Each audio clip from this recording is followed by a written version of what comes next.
अब आप नेक्स्ट लिखेंगे पॉइंट 3, जब वस्तु वक्रता केंद्र पर रखी हो। तो सभी लोग नोट करेंगे, जब वस्तु वक्रता केंद्र पर रखी हो।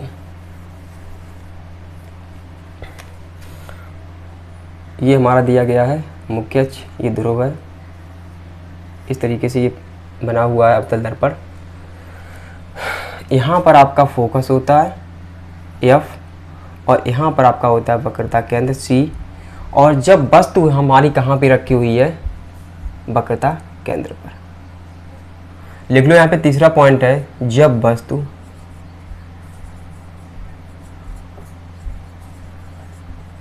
वक्रता केंद्र पर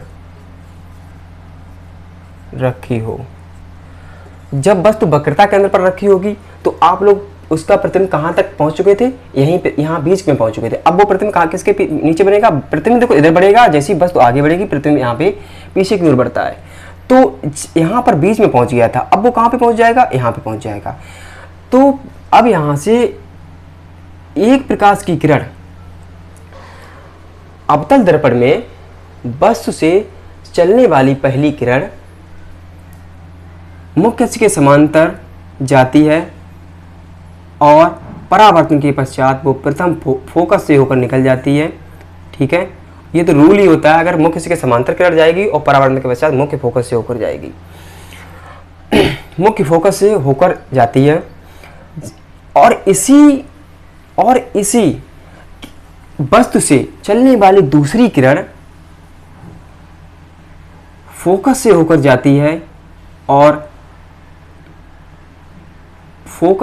जाती है और परावर्तन के पश्चात मुख्य अक्ष के समांतर हो जाती है।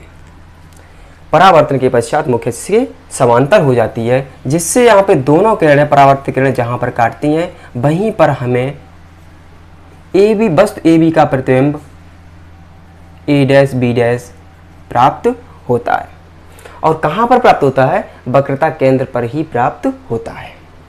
कैसा होता है, बस वस्तु से छोटा अब नहीं होगा, वस्तु के बराबर उल्टा और वास्तविक होता है। ठीक है, अब हमें इसकी भाषा लिखवाने की ज़रूरत नहीं है। अगर कोई स्टूडेंट इसे लिखना चाहता है तो वो नोट कर ले। अवतल दर्पण में जब वस्तु कहाँ पे, जब वस्तु वक्रता केंद्र पर रखी हो, उसके लिए अवतल दर्पण में वस्तु AB से चलने वाली पहली प्रकाश की किरण मुख्य अक्ष के समांतर जाती है और परावर्तन के पश्चात प्रथम फोकस से होकर निकल जाती है, तथा वस्तु AB से चलने वाली दूसरी किरण फोकस से होकर जाती है और परावर्तन के पश्चात मुख्य अक्ष के समांतर हो जाती है। जहाँ दोनों किरणें, परावर्तित किरणें मिलती हैं, वहीं पर हमें वस्तु का प्रतिबिंब वस्तु के बराबर, उल्टा और वास्तविक प्राप्त होता है। ठीक है, दैट्स क्लियर। और कहाँ पर प्राप्त होता है, ठीक वक्रता केंद्र पर ही प्राप्त होता है। इतना हमारा पॉइंट हो गया। उसके बाद फोर्थ हमारा पॉइंट आएगा, जब वस्तु, अब वस्तु कहाँ पे रखी जाएगी, वस्तु यहाँ वक्रता केंद्र तक पहुंच चुकी है। अब वक्रता केंद्र के आगे जब जाएगी तो वक्रता केंद्र फोकस के बीच में वस्तु होगी। जब वस्तु वक्रता केंद्र व फोकस के बीच में हो, जब वस्तु वक्रता केंद्र व फोकस के बीच हो, जब वो वक्रता केंद्र और फोकस के बीच में होगी तो उसका प्रतिबिंब अब बनेगा वक्रता केंद्र और अनंत के बीच, वक्रता केंद्र और अनंत के बीच में बनेगा उसका प्रतिबिंब। तो देखते हैं, आइए उसे देखते हैं, वक्रता केंद्र और अनंत के बीच में कैसा प्रतिबिंब बनता है। आप सभी लोग ये तो ध्यान रखोगे कि जो समांतर मुख्य अक्ष की होगी वो परावर्तन के पश्चात फोकस से होकर जाएगी, और जो फोकस से होकर जाएगी वो परावर्तन के पश्चात मुख्य अक्ष के समांतर हो जाएगी। ये यहाँ पे, और वक्रता केंद्र से होकर जाएगी वो परावर्तित होकर वक्रता केंद्र से ही निकल जाती है। उसके बाद में जब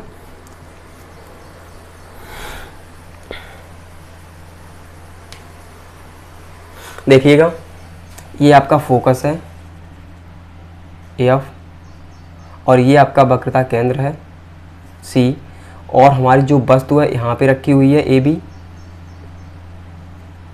सबसे पहले यहाँ पर जो प्रतिबिंब बनेगा, किस तरीके से किरणें चलती हैं, तो वस्तु ए बी से पहली किरण यहाँ पे जाती है, सब इसके मुख्य अक्ष के समांतर जाती है। मुख्य अक्ष के समांतर जाएगी तो प्रथम फोकस से निकल जाएगी।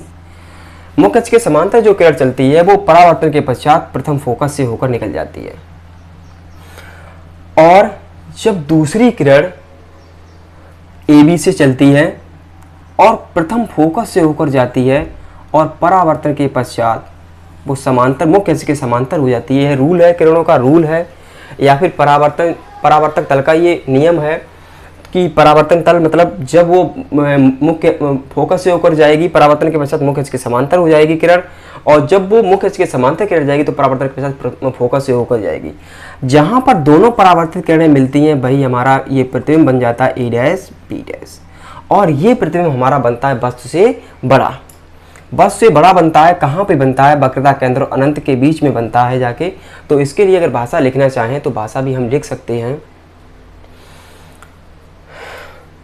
अवतल दर्पण में वस्तु ए बी से मुख्य अक्ष के समांतर चलने वाली पहली किरण परावर्तन के पश्चात प्रथम फोकस से होकर जाती है, तथा दूसरी किरण फोकस से होकर जाती हुई परावर्तन के पश्चात मुख्य अक्ष के समांतर हो जाती है। जहाँ पर परावर्तित किरणें मिलती हैं वहीं हमें वस्तु के बराबर, उल्टा और आभासी वो वास्तविक प्रतिबिंब प्राप्त होता है। वस्तु के बराबर ना होकर यहाँ पे क्या हो जाएगा? वस्तु से बड़ा। अब यहाँ पर हमें वस्तु से बड़ा प्रतिबिंब प्राप्त होता है। जब कब प्राप्त होगा ये प्रतिबिंब? जब वस्तु वक्रता केंद्र व फोकस के बीच में होगी। इसके बाद में हमारा 5 पॉइंट आता है, वस्तु कहाँ पर पहुंचेगी? जब वस्तु हमारी फोकस पर पहुंच जाएगी, जब वस्तु फोकस पर हो।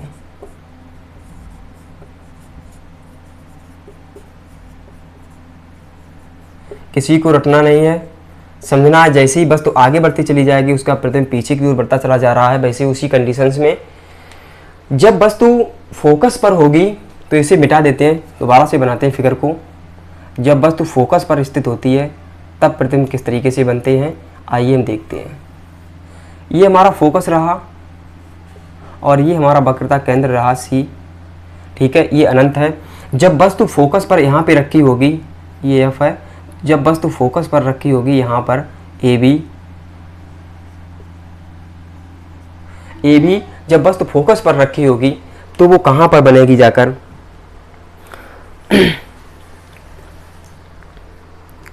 देखिएगा, जब वस्तु फोकस पर होगी तो मुख्य अक्ष के समांतर चलने वाली पहली किरण परावर्तन के पश्चात प्रथम फोकस से निकल जाती है। और बस से चलने वाली दूसरी किरण परावर्तन के पश्चात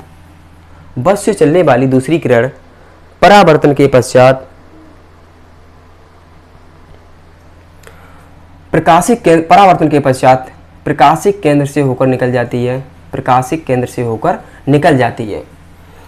और प्रकाशिक केंद्र से होकर निकल जाती है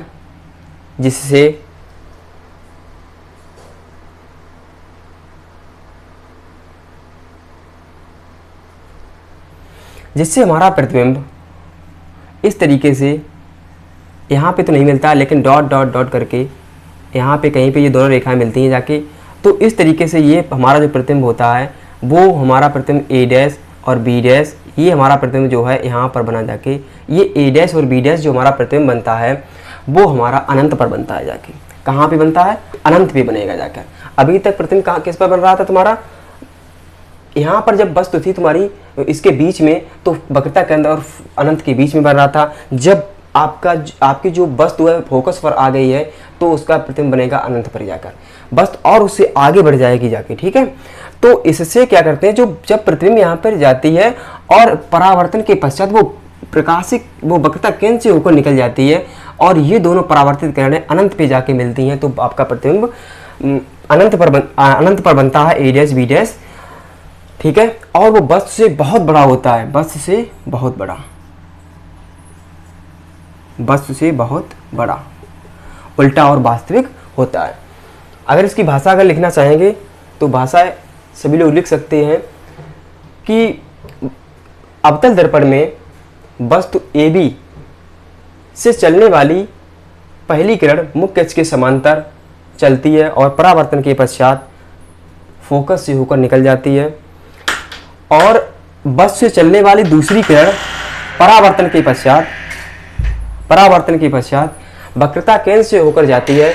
जहां पर दोनों परावर्तित किरणें जिस बिंदु पर मिलती हैं जाके, वहीं पर हमारा प्रतिबिंब वस्तु से बहुत बड़ा उल्टा और वास्तविक प्राप्त होता है, और वो प्रतिबिंब हमें प्राप्त होता है अनंत पे जाके। ठीक है, तो इस तरीके से यहाँ पर है। और हमारा लास्ट पॉइंट है 6 पॉइंट, जब वस्तु फोकस व ध्रुव के बीच हो, जब वस्तु फोकस व ध्रुव के बीच में हो,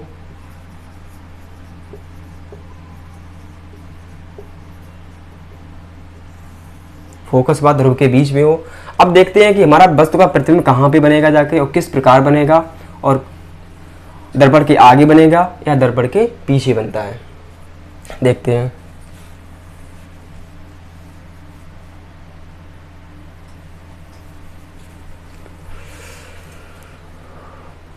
देखिएगा, जब वस्तु फोकस व ध्रुव के बीच में होगी, फोकस और ये हमारा ध्रुव है, ये फोकस है, इसके बीच में जब वस्तु होती है तो आप सभी लोग जानते हैं मुख्य अक्ष के समांतर वस्तु से पहली किरण मुख्य अक्ष के समांतर चलती है और परावर्तन के पश्चात वो प्रथम फोकस से होकर निकल जाती है।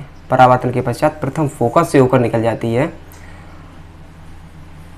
और जब वस्तु से जो दूसरी किरण चलती है, वस्तु से चलने वाली दूसरी किरण परावर्तन के पश्चात इधर जा रही है, परावर्तन के पश्चात वो वक्रता केंद्र से होकर निकल जाती है, परावर्तन के पश्चात वक्रता केंद्र से होकर निकल जाती है। आप सभी लोग जानते हैं कि इसकी जो दोनों किरणों की गैपिंग इधर बढ़ती चली जा रही है, तो वो अनंत पर भी नहीं मिलेगी जाके वस्तु। ठीक है, और इसे हम क्या करेंगे, इसे जब दोनों किरणों को आगे की ओर बढ़ाएंगे, आगे की ओर से दोनों किरणों को बढ़ाएंगे, बढ़ाने के बाद में आपको ये प्रतिबिंब दर्पण के पीछे मिलेगा और सीधा वस्तु से बड़ा।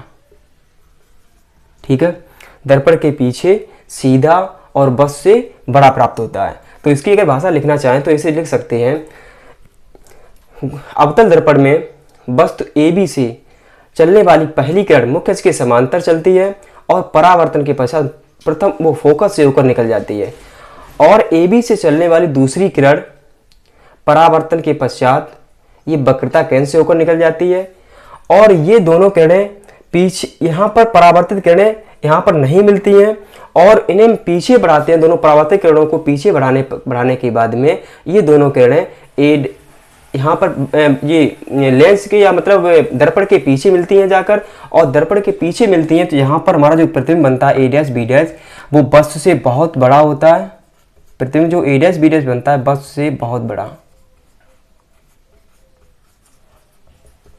और यहाँ पर एक बात ध्यान रखने की बात यह है, प्रतिबिंब तो वस्तु से बहुत बड़ा होता है, लेकिन यहाँ पे जो बनता है प्रतिबिंब वो सीधा बनता है, और यहाँ पर प्रतिबिंब बनेगा आभासी, सीधा और आभासी वस्तु से बड़ा। ठीक है, तो इतना आप सभी लोग नोट करेंगे और रिवाइज भी करेंगे साथ साथ। ठीक, आगे की क्लास में आप लोगों को पढ़ाया जाएगा अवतल दर्पण के यूजेस क्या होते हैं और उत्तल दर्पण से बनने वाले प्रतिबिंब के नियम। धन्यवाद।